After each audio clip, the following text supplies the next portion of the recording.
নমস্কার বন্ধুরা, মাম্পির কিচেন চ্যানেলে আবারও একটি নতুন ভিডিওতে তোমাদের অনেক স্বাগত। আজ বানাবো আমার খুবই পছন্দের একটি রান্না। তার জন্য প্রথমেই ধনে, জিরে ও একটি শুকনো লঙ্কা ভেজে শিলে গুঁড়ো করে নেব।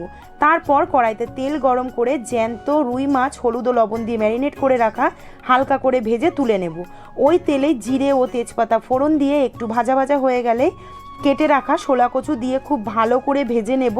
ভাজা হয়ে গেলে বেটে রাখা আদা, জিরে ও শুকনো লঙ্কা বাটা দিয়ে টমেটো কুচি, পরিমাণ মতো লবণ, হলুদ দিয়ে মিডিয়াম ফ্লেমে সুন্দরভাবে কষে নেব।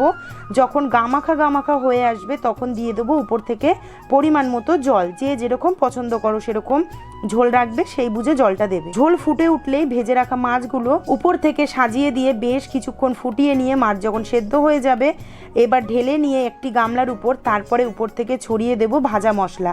জাস্ট অসাধারণ একটি শোলা কচু দিয়ে রুই মাছের ঝোল রেডি হয়ে গেল।